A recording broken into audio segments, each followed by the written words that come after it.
pues ahora vamos a ver cómo calculó la distancia del Sol Aristarco. Es muy curioso porque en realidad lo tenemos siempre a simple vista para entender que el Sol se encuentra mucho más lejos que la Luna, y vamos a ver cómo. La Luna en realidad la vemos tantas veces de día como de noche, y tanto tiempo de día como de noche. Lo que pasa es que no nos damos cuenta. Pero cuando la vemos de día y la vemos en cuarto menguante, es decir, la vemos justo por la mitad, solo una mitad iluminada, podemos ver el Sol también.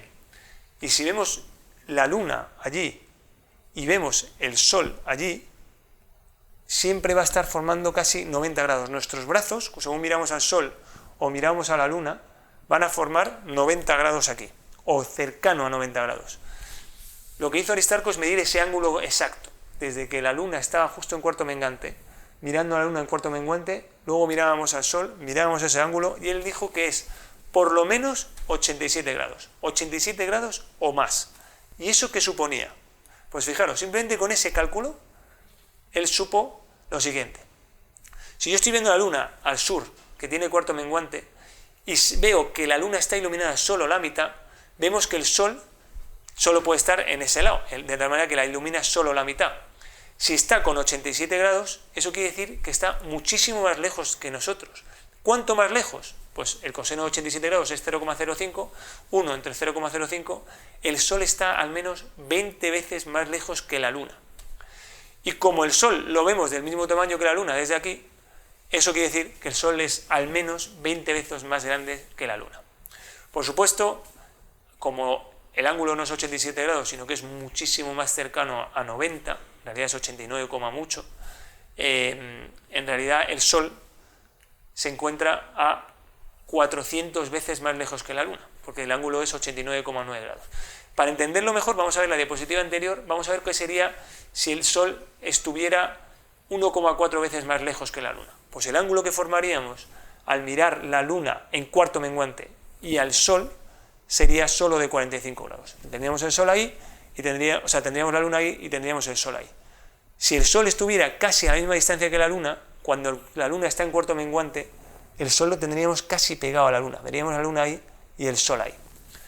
Entonces, si la Luna está en cuarto menguante y el Sol está prácticamente a 90 grados, eso solo puede querer decir que el Sol está muchísimo más lejos. En concreto, como el ángulo es 89,9, el coseno de 89,9 es 0,0025, 1 entre 0,0025 es 400, es decir, el Sol está 400 veces más lejos que la Luna, y el Sol es 400 veces más grande que la Luna.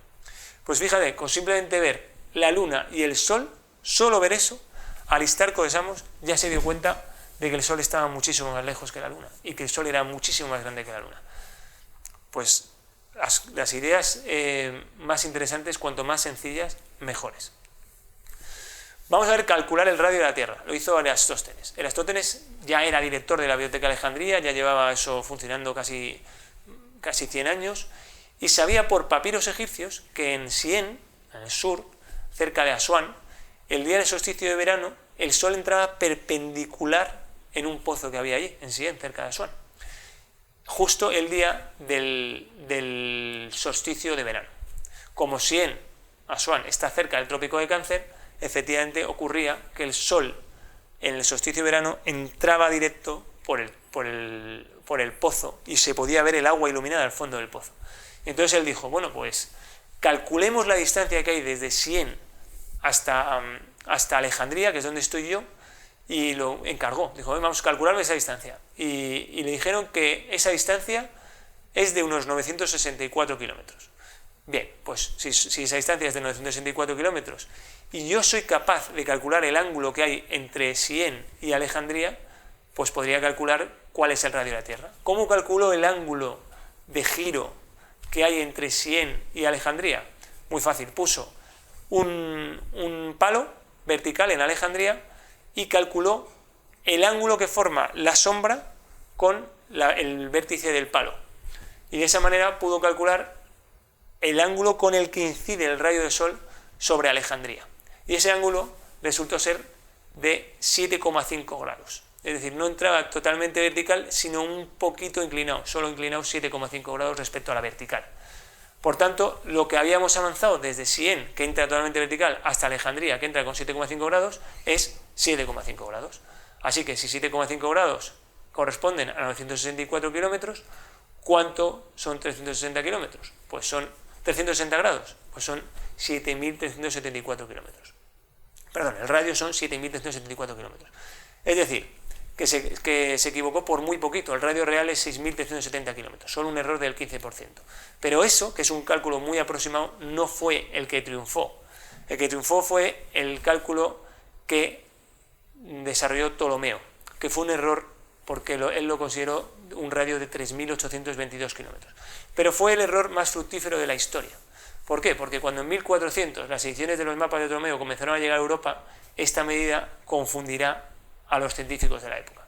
Toscanelli, que fue un científico menor italiano, acumula ese error porque se queda con el error de que la Tierra es más pequeña de lo que es en realidad, se queda con el radio de Ptolomeo y no con el de Erastóstenes, entonces considera que la Tierra es más pequeña de lo que es, pero encima además considera que China está en una longitud mucho más al este de lo que está en realidad, por un error que viene de los escritos de Marco Polo. Así que acumulando ambas cosas, parecía como que el este de China estaba bastante cerca del oeste de Europa. Y ese mapa de Toscanelli acaba en manos de Colón.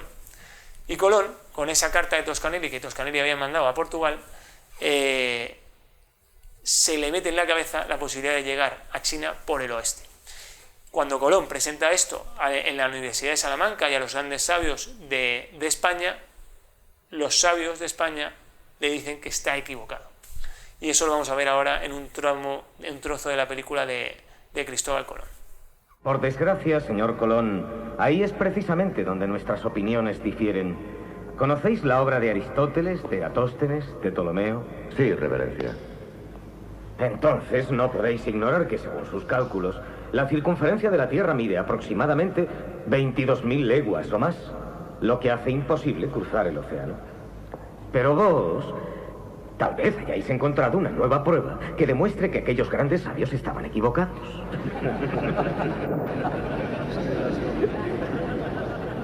¿Conocen vuestras señorías los postulados de Marino de Tiro?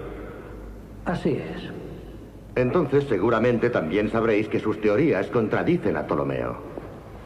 Marino de Tiro cree que el océano solo tiene 750 leguas. El florentino Toscanelli y el cardenal francés Pierre d'Ailly opinan que Marino de Tiro es exacto en sus cálculos. Y por lo tanto que puede cruzarse el océano.